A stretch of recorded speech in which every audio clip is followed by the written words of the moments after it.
Yo, yo, yo, what is up, AP peeps? Today we're going to be talking about the Zelman v. Simmons-Harris case and everything you will need to know about it to succeed in AP Government and the AP exam. Alright, shoutout time. Today's shoutout goes to Mr. Nelson's Period 2 class in Warwick, New York. Best of luck on the AP exam in May.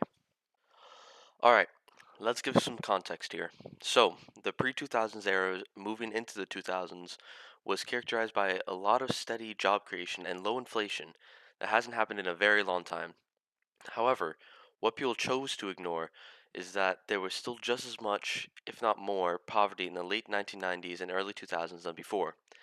The tech bubble popping caused even more problems, which led to places like Ohio to have large amounts of poverty and problems with education funding, which leads us into our court case.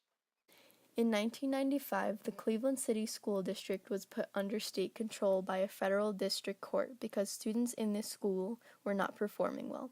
It was known as a crisis of magnitude.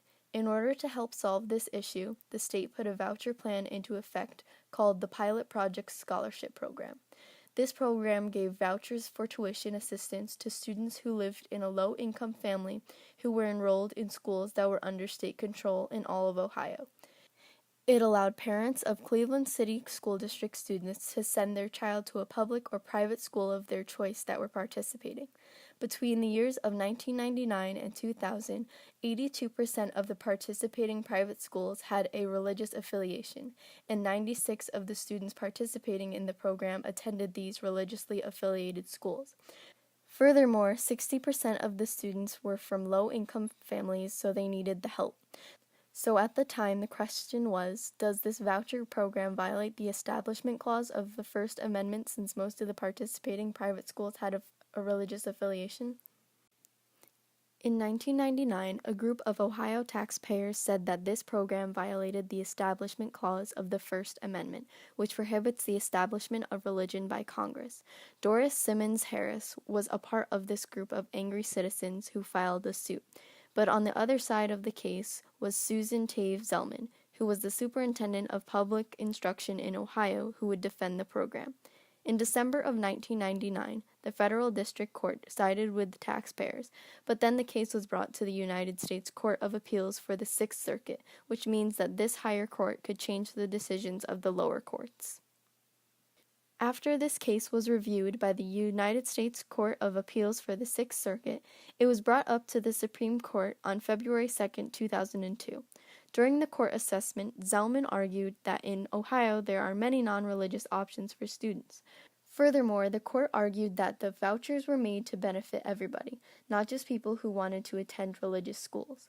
The court also said that there were no incentives for parents to choose a religiously affiliated school, meaning that the program didn't encourage parents to pick a school that was religious. Therefore, the Supreme Court ruled that this program did not violate the Establishment Clause of the First Amendment. Alright, here's some test tips for you guys. For multiple choice and short answer, you should know that the late 1990s consisted of mostly job creation and low inflation, but there was still poverty in many areas, along with lack of health coverage and education in those areas.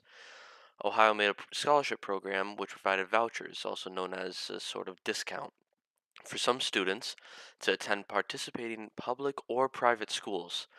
Most of these people chose religiously affiliated schools, which caused Ohio taxpayers to contradict the program and said that their tax money is going to religious schools, which they thought went against the Free Establishment Clause of the First Amendment.